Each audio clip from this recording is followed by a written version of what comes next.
there are evil people in the world who she trusted and whom I'm sure she loved very much. So we want to tell Melinda's story. There are children all over the world who are um, deprived of food. They are deprived of their dignity. This amount of hurt.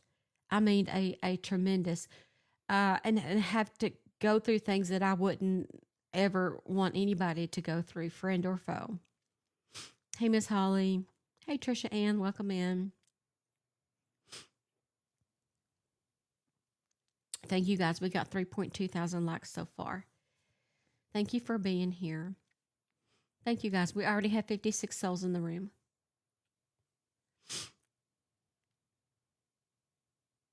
And Attorney Allie, let me know when Jamie is in the room also, because I'm not familiar with her username.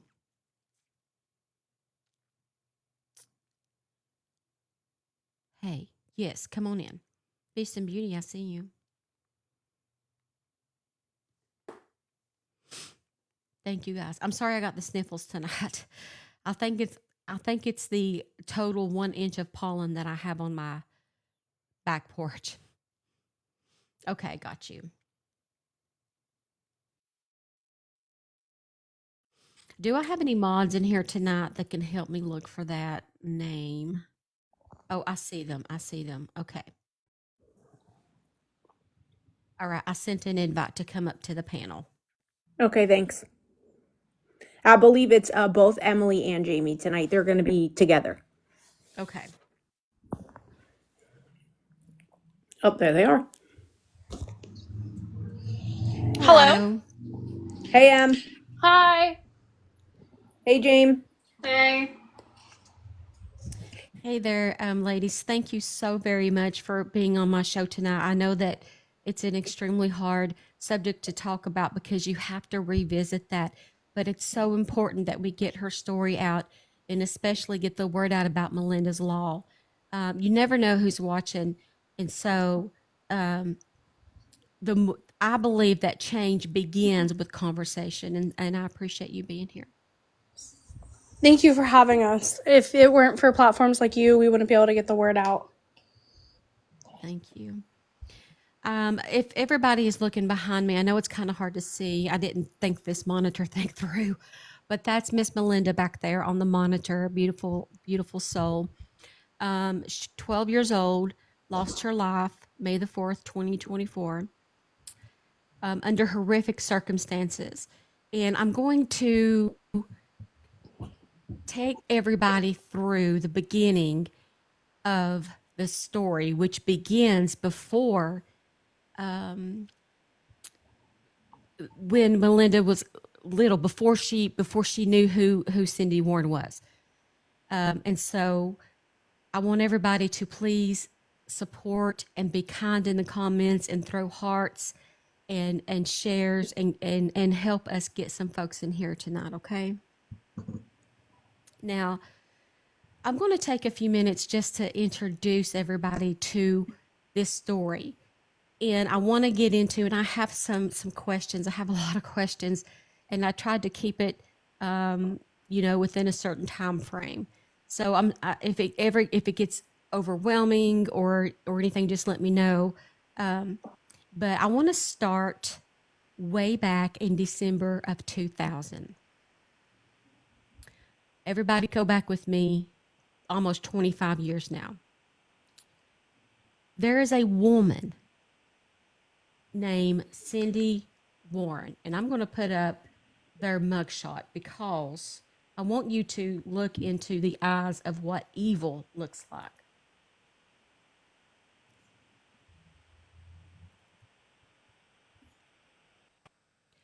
This lady right here. In the year 2000, there was a 2-year-old child living with Cindy, and that child was transported to Pinocchio. I don't know if I'm saying that. Pocono, is that how you say it? Pocono. Pocono, I'm sorry. Pocono Medical Center with traumatic injuries. And this included brain bleeds. And she actually admitted later to involvement in that, but she was married to a man named McKinley Warren. And the daughter, Jessica Bach, actually passed away from her injuries. And they believed that to be caused by somebody throwing her against the wall or some other blunt force trauma like that. Because they couldn't prove who inflicted the fatal injuries, the McKinley Warren he pled guilty and was sentenced to a maximum sentence of 50 years. And it wasn't that during that time they didn't have enough to send her to jail. I want to get to the 3-year-old here in a minute, and I believe that she had served time for the 3-year-old, but I was a little confused as to what happened in the 2-year-old's case.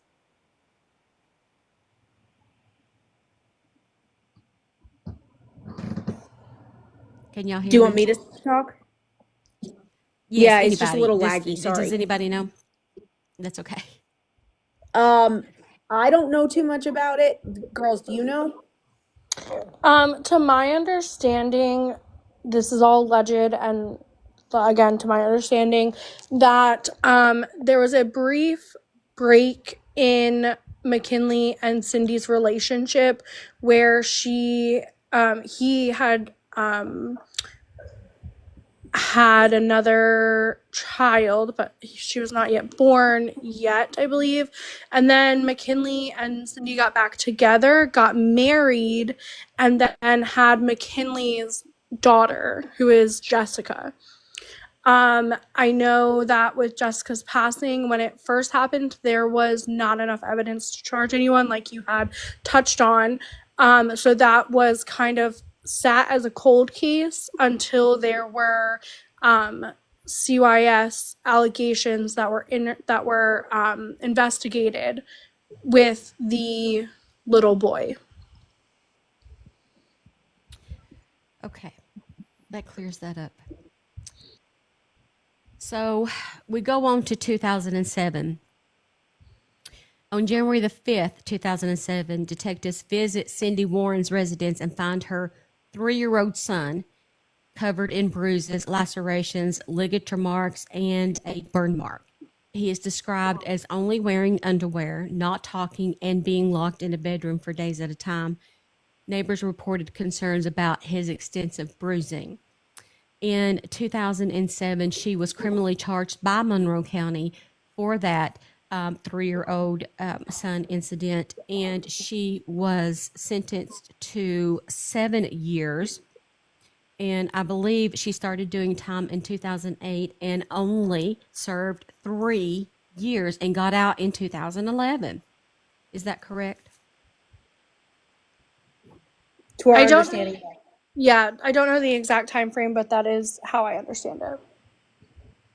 Okay. So now that everybody's caught up to speed through 2011, now Cindy's she's out of jail, 2011. There now has been 2 children, one severely hurt, one dead, under that surrounding her. So fall of 2019, Malinda's biological father, Rendell, seen here. He meets Cindy over here. Malinda at the time is 8 years old. And then soon after, Rendell and Cindy started living together in Monroe County, Pennsylvania. So they have moved in together. Jamie, can you tell me when the first time you met Cindy was? And did you find out about her past early on? And did you talk to your dad about her past?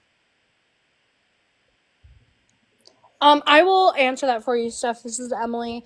We kind of have a rhythm now that we've done so many interviews that I take a certain spot because Jamie feels like I explain it better. Jamie takes a certain spot because I feel she explains it better. But anyway, so to answer your questions, yes, our father did meet Cindy in late 2019, when we first had gotten word of his new relationship. We're kind of information seekers, and I think for a little bit he was hesitant to like reveal the name of.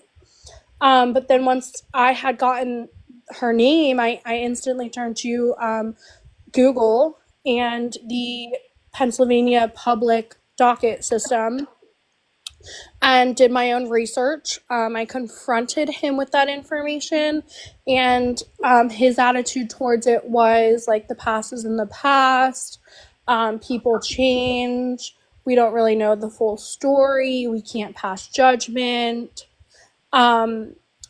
And I let him know that I was not comfortable with it.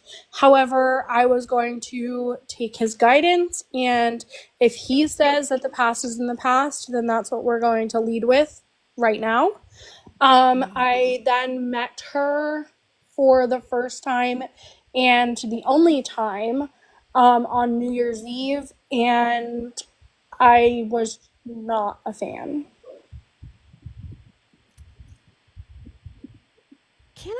Can I just get a sense of your dad here growing up? Was he abusive at all, or was anything like he was with this woman? Um, Not to the degree that Malinda suffered at all. I would never take her, what she went through, away from her. We definitely didn't experience anything like that. My dad did believe in corporal punishment as far as, spanking and things like that in that nature. But we've never experienced anything to the degree of Melinda. So now we've made it to July 2020. A custody agreement is implemented concerning Malinda.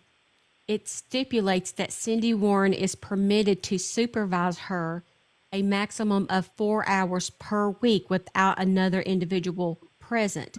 And then that would be increased by 2 hours each year. That was put in place primarily because of the concerns of Cindy Warren's past and her prior convictions for child abuse. That order stated, and I'm going to quote, "The minor child shall not be left in the care of Cindy Warren, father's fiancé, for any period of time exceeding 1 hour, unless expressively agreed upon by the mother and father through written communication." At the time she was engaged to Rendell, the custody order aimed to limit her, but it seems like that was severely overlooked. Child services did not follow up. They didn't go out there. They didn't do anything, from what I understand. The agreement likely granted primary custody to your father because there was a situation with Melinda's mother, so he got custody. And so once they got married and everybody moved in, nobody else checked on that or checked the supervision, did they? No, nothing was checked upon as far as the custody agreement goes. Yeah, so the custody agreement was made in Monroe County, which is where Dad was living with Cindy at the time, by Judge Sebum. Judge Sebum is a family court judge in Monroe County. I've been in front of her probably close to 150 times. She's a very strict judge, very good judge, but very strict. And given the allegations or convictions of Cindy, I think that's why Judge Sebum put that in there, which, was to protect the child. And I think she had good intentions of that. Unfortunately, and you haven't got to this part, but when they relocate, that's sort of when this order falls through the cracks, for lack of a better term. So I would like to add a little bit of a correction to emphasize on the fact of like moving and it falling through the cracks. When Cindy had served time, she committed those offenses in Monroe County. She then later moved to Northampton County, where she met my dad. My dad's custody orders went through Monroe County because at one time he lived with Melinda's mother in Monroe County. So that custody had to go through Monroe County. However, they were both residing in Northampton County. So when my dad and Cindy got together, they were never in Monroe County, but their stories kind of simultaneously start in Monroe County. Gotcha. Thanks, Em. Yeah. Okay. So, August 2021, Malinda is enrolled in the Upper Dublin School District. At this time, she's living with Cindy and Rendell, and this is in Hampton County. Am I in the right county, or was it in Monroe? No. So there are a slew of counties. They were in Northampton County, and then I do know that they moved to Fort Washington, and I don't know the name off the top of my head of that county, where I know she was enrolled in school, and the school knew that she was living in the home with Cindy. They also moved another time to another county where she had last lived. Wow, it seems like there was a lot of lost communication between counties, and we're going to get into how that needs to change and how that rolls into Malinda's law here in just a little bit. October 13th, 2021, we are now like a month and a half later. Malinda is physically abused by Rendell and Cindy by being made to stand against a wall with her hands behind her back for hours. And I was going to explain everything that this child had went through at the end. With things that came from her autopsy report. But I believe I might start with that because I want everybody to take and listen to this in your mind. Listen to this. And tomorrow, remember this. Okay? Here are all of the things that Cindy and Rendell put this baby through. 12-year-old baby. Trigger warning. Trigger warning. Malinda was subjected to torture, starvation, physical abuse, sexual abuse, psychological torment, and violence. She was forced to strip naked. She was chained to furniture, specifically shackled to an air hockey table and a dresser in the adult's bedroom. She was beaten with a belt. She was forced to have lotion rubbed over her by an adult, and that was lotion, Vaseline, while she was clothed or non-clothed. And the text messages referencing those things were sent between Cindy and Rendell, calling her a greased little piglet. She was kicked. Specifically, Cindy Warren was seen kicking Malinda while she was being forced to do push-ups. She was punched. She was screamed at. She was laughed at. Cindy Warren was heard laughing while telling Malinda to stand and dance the cha-cha. She was forced to sleep on the floor. She was intentionally starved.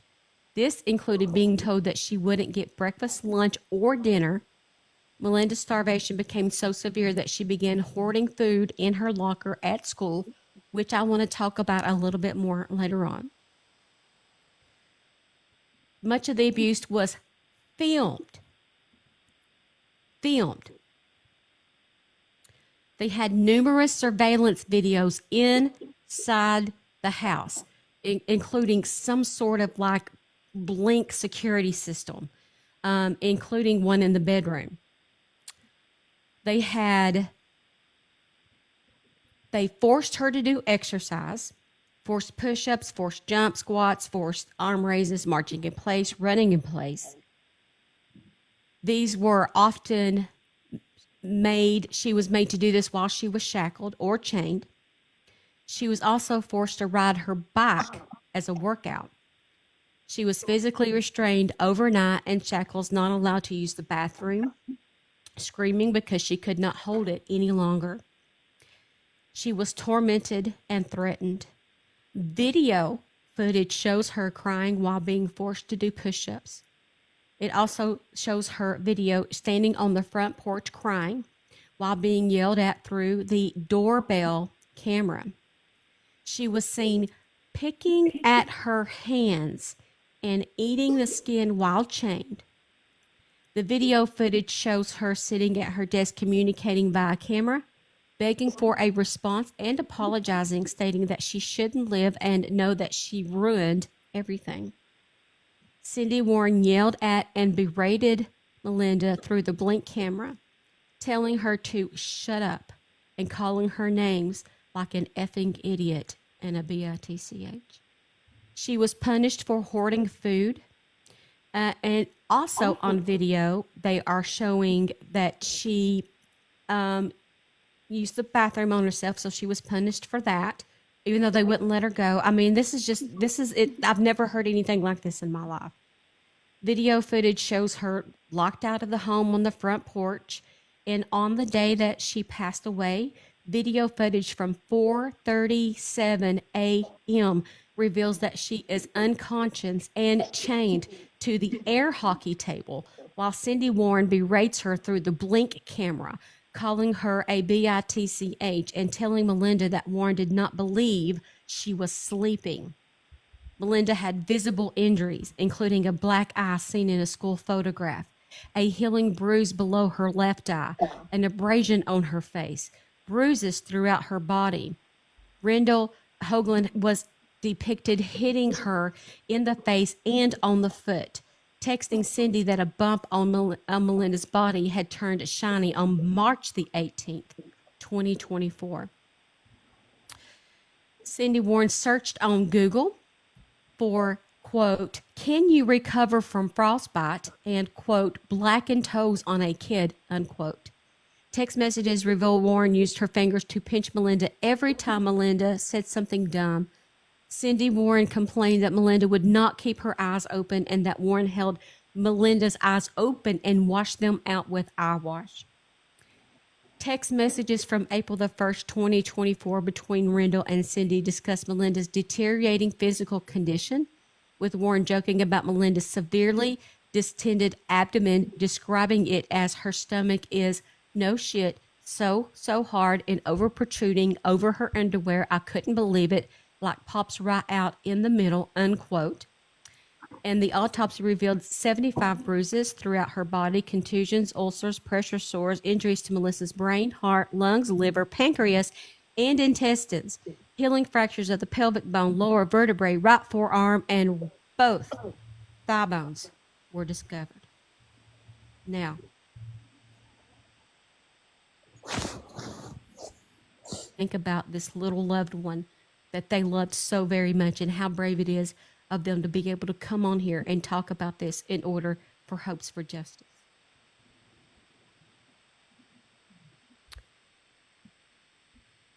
They pulled all of that in digital evidence, didn't they? After she passed, they got their phones, and this is where they found all of those videos. They pulled it off their phones, and they also used Blink as a security system inside the house that recorded all of it.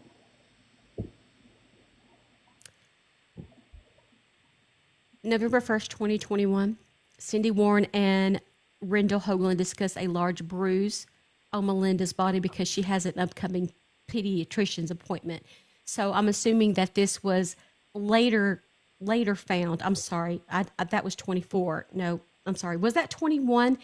Were they able to find that in a text message back in 2021? Did I have that date right? Yeah, I think it's 2021. I do believe it was 2021. She hadn't seen a doctor in about a year and a half. Yeah. Okay. Cindy Warren never provides documentation to the Upper Dublin School District confirming her legal rights to reside with, supervise, care for, or take custody of Malinda. They didn't even confirm or check it. Yeah, so I mean, we'll get into this later, but I'm assuming, but that's a lot of the reason that there's a lawsuit. This omission is highlighted in the federal lawsuit that has been filed by Melinda's sisters here, and you all name Upper Dublin as one among other entities, and we're going to get into everybody that's involved in this. And the lawsuit alleges that the district failed to act on red flags, and including Warren's prior child abuse conviction and the lack of legal documentation regarding her guardianship of Malinda.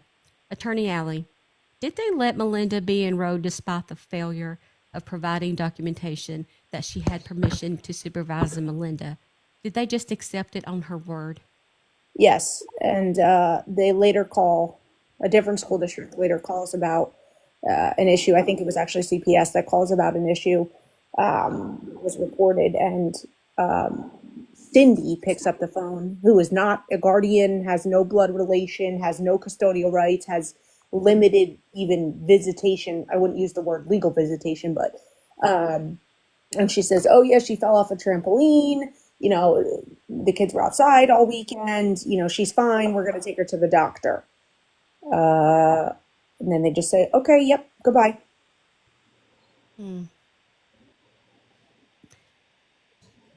Then we're going into August 2022, and she's moved. She's moved to the Coatesville area school district. Do you feel like this was an attempt to hide what was going on in the home by moving her to another school district as to not get under suspicion? Yes, I believe that the moving was fully intentional. The girls may have a different perspective as to why they moved, but I never obviously have spoken to either of them, the defendants. But yes, I fully believe that they moved away from their family in Monroe County, and they were sort of what I would say alone in Chester County, approximately an hour and a half ish from their family in Monroe. November 23rd, 2022, Malinda Hoagland and Cindy punish her for hoarding food in her locker. And then that's when they decide to make her stand still and hold the books over her head. Can you tell me how they found out about the food hoarding in her locker? Was that something that the school told them, or how did they find out? Girls, you want me to tell them? Yeah, sure, that's fine. Yeah, so the school let Rendell and Cindy know, and then they use that as an excuse to pull the child out of physical school and enroll her in online school. In addition, she had missed, and Emily knows the exact dates, several days of school, weeks of school, and there was no truancy officer present at all. And the girls can speak more to that. They know the exact dates better than me. Yeah, so the food was found out, or the food in the locker, I'm sorry, was found out during a parent-teacher conference. Something was mentioned to my father about her hoarding food, and he had demanded to see her locker. At that point, that's when it was inventoried, or my dad took an inventory of what was in her locker. There was food, money, and they accused her of selling food out of her locker. And at that point, that was kind of like an angry excuse to pull her from the school and put her in cyber school. Malinda was absent, I believe, a total of 32 days, some consistent, some sporadic, but I do believe there was a total of 32 with no truancy officer. That's insane.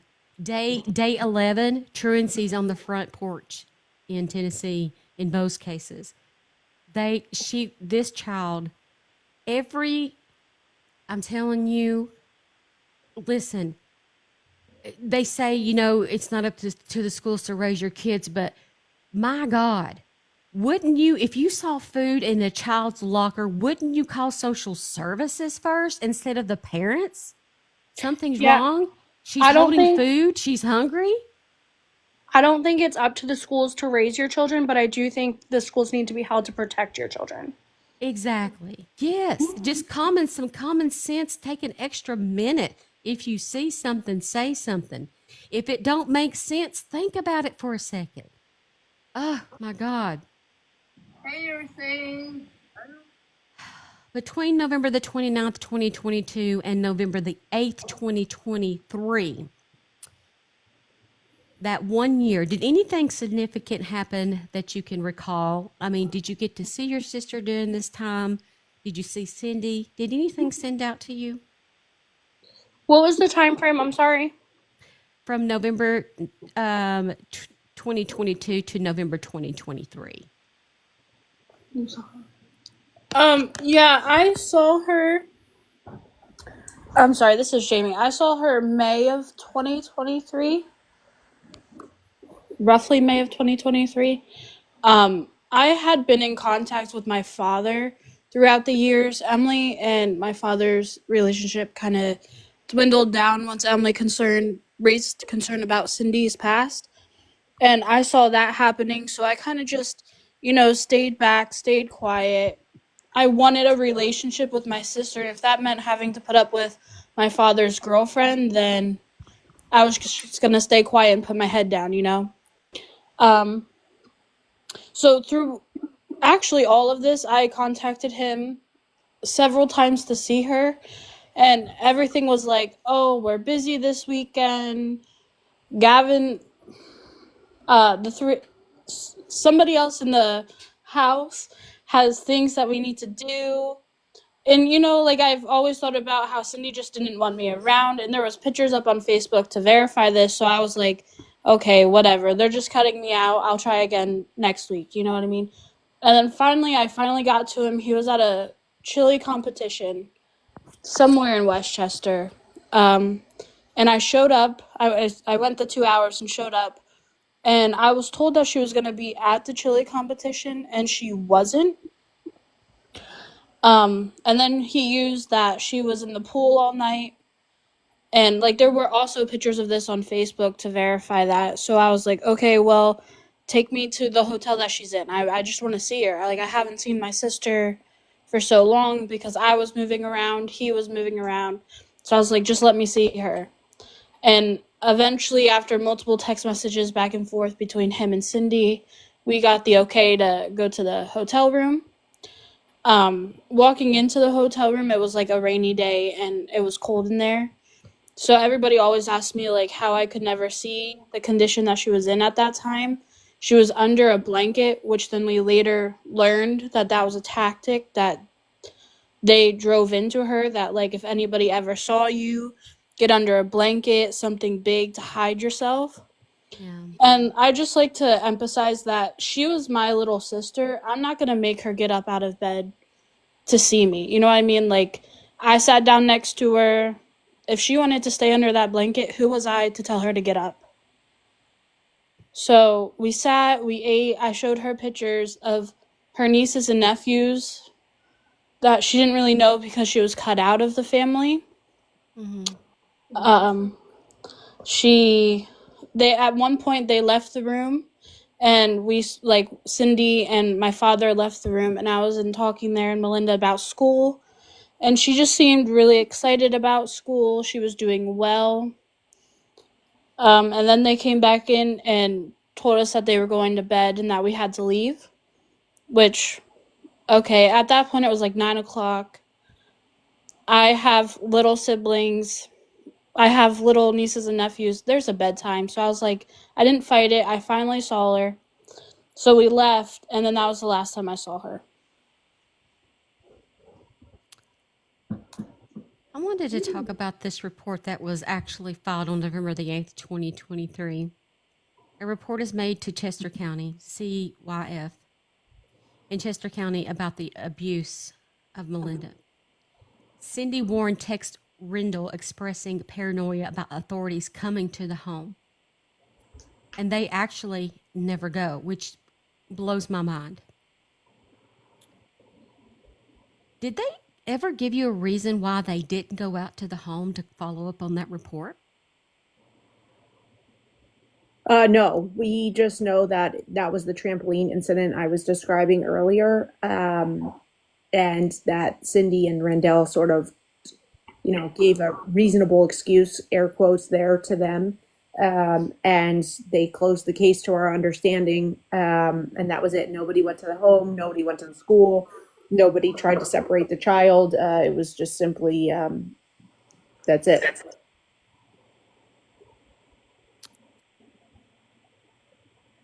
This is a catastrophic example of a failure by a system put in place to help try to protect our children. And as adults, caretakers, authoritative figures, we have got to do better by noticing the surroundings. As authoritative figures, we have got to do better by noticing the surroundings. I'm going to move into 2024, which I know is a hard year. February 7th. There's video footage that depicts Malinda unclothed from the waist down in the bedroom and forced to sit crossed legs with her arms overhead. When the list of things that I saw appalled me. I've never, you've heard, we hear of abuse cases, but this much torture and detail of this child, I'm still trying to process. I can't even imagine how you're having to process this. And I'm going to move on to February the 26th. I'm going to go through the timeline here because I want to get to why you guys are going to hold the system accountable and what that means. February 26, 2024, Malinda Hoagland and Cindy exchanged text messages about one of y'all wanting to visit. Rendell suggests delaying the visit by 2 weeks to get her looking better. Can you tell me about that day you sent text messages on February the 26th? What did you say, and what was their response about wanting to see her? Sure. I mean, it was always the normal back and forth. Hey, I'm free this weekend. Are you guys free this weekend? I'd love to come up and see you guys. And it was always, no, we're busy this weekend. But I think that particular month, he kept going, yeah, like during the week, he kept going, yeah, we can definitely plan something. We'll plan something. And then by the weekend, something always came up. Or it would be like 2 weeks out where he's like, I can't do it this weekend, but let's do it next weekend. And then when that weekend showed up, he goes, oh man, I forgot about this. This came up. And it was always just a push further and further out. And like I said before, I know I wasn't wanted around by his girlfriend. So it wasn't a big surprise to me. And there was always, like if they said they were doing an event, there was always proof of it that weekend on Facebook. Isn't it true that same day on February the 26th, Malinda is chained to a dresser with metal shackles in the bedroom? So I believe so. At the same time, yeah, that you're asking to see her, they're literally abusing her in real time. I cannot. Could you ever have imagined, now in hindsight, looking back, that so much evil could exist under one roof? I think that we were shocked. Shocked is a very light term to use, but very blown away by what was going on that now we know was happening behind closed doors from a distance. But it's not something that we will rule out. I mean, this is the reality that we're facing now, and yeah, My heart breaks for you. I'm truly floored by all of this, and this is something that I'm going to be keeping up with, but that really has changed my perspective on the depth of the amount of abuse that can happen. I'm going to go to March 17th, 2024. Video footage shows Malinda marching in place while shackled to furniture. Warren forces Malinda to unclothe, and she tells her that she's only going to get a piece of bread for dinner because she was picking at her skin.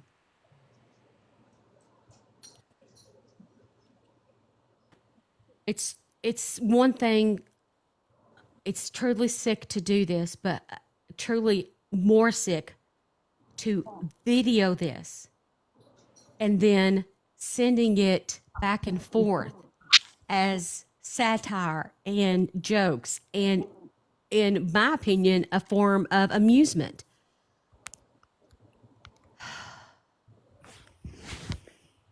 I think that adds another layer to this, right? Like, as if the child didn't go through enough abuse, torture, and all of the small snippets that you detailed a few moments ago. But what's the point of videoing it, right? So I'm seeing this as an attorney more and more, that because of the advanced technology that we're all using at the current time, like even TikTok or Ring or whatever, Blink, they're all the same thing. There's so much more of this videoing, and what is the purpose? Like, is it another form of abuse? Is it to rewatch it? Is it to show you didn't do it right? Like, I can't wrap my head around it. I'm like really struggling with this from a lawyer perspective, because I mean, how do you dispute a video, right? And so these defendants are charged, right? They're facing DP, and I don't know how they think that they get away with this, right? Because now we're talking about video evidence. A lot of cases, Steph covers or IC, there is none of that, right? And then there's a dispute of who done it, or did this really happen, or think about Diddy, like everyone's talking about right now, right? Like, there's no really video evidence of these freak offs or whatever. But this, like, what's the obsession with videoing? I don't know if it's the technology or what's going on, but that's really bothersome to me. The abuse seemed to really escalate pretty quickly during this time. And when she was homeschooled, were there video when she was with a teacher? Was she on video, or was it simply just on paper? Like, were they able to physically put their eyes on this child during this time during Cyber School? Yes, she was enrolled in classes where she was made to log on to the camera. I can't imagine her fear in wanting to say something, but probably fearing for her life not to be able to do so. April 1st, 2024. Malinda Hoagland and Cindy Warren text about Malinda's deteriorating physical condition. Warren jokes about Malinda's severely distended abdomen. We talked about that earlier. They even talked about concern that Malinda would pass at the residence. It's like they were wanting to get her to the edge of death and then pull her back and then just taunt her. What was the thing that she needed to have written for a lawyer regarding babysitting? I had a question about that. There was something that a lawyer was going to have to write up for her in regards to babysitting. I don't know about that. Do you know what she's talking about, girls? No, I don't know. I don't know if that was found in the criminal affidavit. Well, let me look. But There's a text message I have that she texts Rendell about a lawyer needing to write something about Cindy Warren being a babysitter for Malinda. Oh, I think it's because they were discussing the custody order. Okay. yeah, I that don't would know, but that's our speculation. We don't have all of the texts at the current time, but that's our speculation. Like, hey, we got to fix this. Because there is a criminal. This is a civil, but they are criminal charges, and you have to wait for the criminal process to finish before you can go on with your part. So I'm sure there are evidence, videos, and text messages that the public is not allowed to see right now.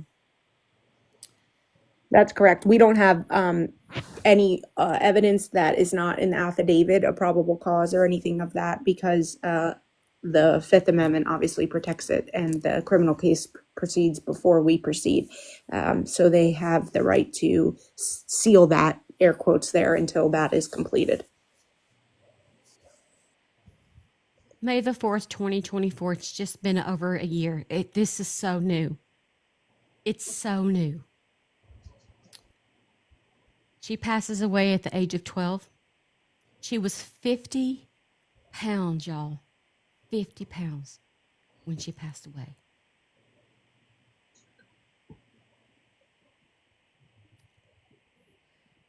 An autopsy performed on her concluded. This is from the lawsuit. I'm going to read this verbatim.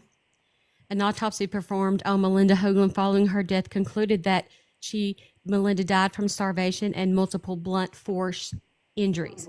The autopsy revealed approximately 75 bruises throughout her body, as well as contusions, ulcers, pressure sores. The autopsy revealed injuries to her brain, heart, lung, liver, pancreas, and intestines, and healing fractures, as mentioned before. This complaint details all of the forms that they know of abuse that allegedly happened to this child. Now I want to get into this lawsuit and who you are hoping to hold responsible, partly responsible for little Malinda's demise. The County of Chester, Chester County Children, Chester County CYF. And now, Attorney Alley, I'm going to turn these questions toward you mainly, because you would know, be able to probably to answer these better. Sure. I'm going to go down this list of people that's listed on this lawsuit, and I want you to tell me, in your opinion, how each of these systems failed. Chester County of Chester, Chester County Children CYF, Commonwealth of Pennsylvania, County of Monroe, Monroe County Office of Children and Youth, Coatesville Area School District, North Brandywine Middle School, Upper Dublin School District, and Horace South Scott Middle School. What went wrong? So the reason that we have so many lawsuits in this case is because, defendants in the lawsuit, is there's actually two lawsuits, because the school that she was in, what we call the cyber school, it's a state-run cyber school. It's state-funded and it's run by the state of Pennsylvania. So therefore, I can't sue the state of Pennsylvania because it becomes a conflict of interest. So they're sued federally because I can't sue the state for the school. So the schools are sued because they're mandated reporters and they are responsible for protecting children. You all know what a mandated reporter is. And we had one call, and you can't tell me that child didn't look like something was wrong. Number one, she's hoarding food in her locker. Number two, she's losing weight. Number three, she had on, I would assume, sweatshirts in hot weather, stuff to protect the bruises. maybe wore makeup. I don't know. And you can't tell me that she was a smiling, energetic, happy kid if this is what's going on. Now, I will tell you that there's been some evidence that she didn't disclose that she was being abused to anyone because of what we call parental alienation or coercion by Cindy and Rendell. So that she was, terrified. But that's why the schools are sued because she was in attendance at all of those schools. So we had to sue all of them. In addition, we sued the schools because they didn't force the medical records, which allowed her to not be at the doctor. So when you go to school, if you don't have a religious vaccination waiver form, you have to be vaccinated. That didn't occur. Where's the truancy officer for missing school, right? So those are the three main reasons we sued the school. It's obvious, I think, why we sued children and youth, because if they got a call, they should have removed her from the classroom and did an interview, which I see every single day, and or arrived at the home and done a home visit. They had to take one step into that home to have an idea of what was going on there, or seize the cameras and, play one of the 500 videos that are in the possession of the Commonwealth currently. And obviously, then we sued the state of Pennsylvania because of the school and that they are responsible for children and youth. So that's why there's so many named defendants in this lawsuit. And by extension of that, we also intend to sue Rendell and Cindy, but because they may be in prison for the rest of their life or facing DP, they don't have what we call any assets from a lawyer perspective. I do believe the jury would find them responsible for this, but they don't have anything for their girls or for Malinda's law to move forward in the sense of money wise. So it's what we call an unalived defendant. I can't use the word, but basically somebody responsible but has nothing to gain for our purposes. Can you tell me about Malinda's law? Because Jamie and Emily, you guys are advocating for your sister, not only for justice, but for change for the future. Can you tell me what is the basis of Malinda's law and what you hope it changes and accomplishes? Sure. So to us, the perfect Melinda's law would be pretty much a copy and paste of Megan's law. It would be a registry where prior offenders would need to be registered. It'd be a database that would hold, their current residence, their description, any significant things on their body to identify them. And that system would go into play to help flag things like the school district, the children and youth organization or program, or however you want to classify them, and even the general public. Now, in addition to that, we would love to see a sort of database that would mirror that, I guess, or be an addition, or could even use the database that we would want originally created to kind of communicate counties to county, state to state as to prior offenders, if there's things in custody agreements, like what was in my sister's, things that are easily accessible for anyone who would do well with that information, knowing that there may be a child in danger. As not to let her life go in vain, that maybe she someday will save the life of another child. Absolutely. We will not let the loss of Malinda go in vain and be something that's swept under the rug. We're going to, unfortunately, we suffered the significant loss, but we are going to turn that pain into passion and try to save other children that we can.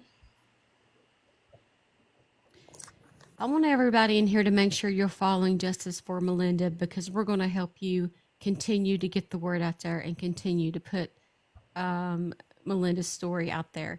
Can you tell me what your father and Cindy Warren was charged with for charges? You want me to tell them? Yeah, go ahead. Yeah, there's like 180 of them. Oh, Lord. Yeah, there's 180 counts, and it's unaliving in the first degree and related charges. The reason that it is DP, I'm trying to use my words carefully here. The reason that it's DP is because the DA announced that the aggravating circumstances for the DP charges was the torture. And so One for time. those of you that don't know, in order to charge DP, there has to be an aggravating circumstance in the state of Pennsylvania. And it's very rare that you see torture as an aggravating circumstance.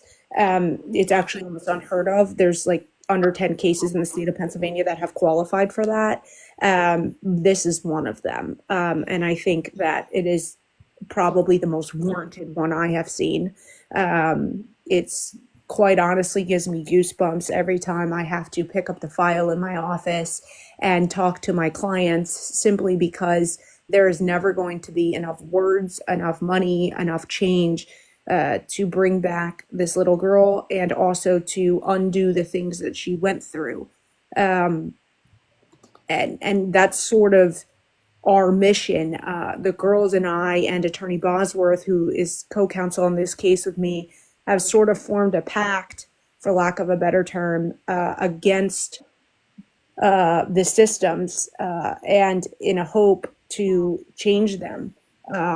It's a lot of work, and it's a lot of heartache, and it's a lot of tears and sweat, but all of us want that. We have talked to Governor Shapiro, who was our governor in the state of Pennsylvania last year. CBS News just did the 1 year anniversary,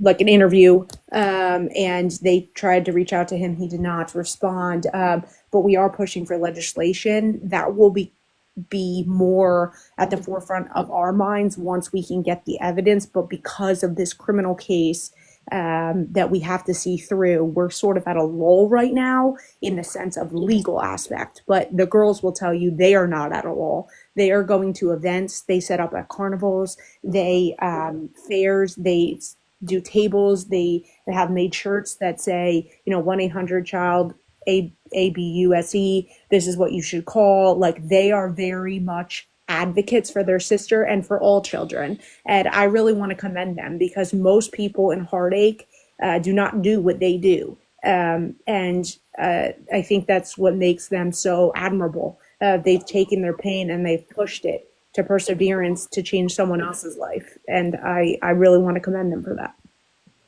Yeah, we're not the type of people to just sit here and let her be a statistic.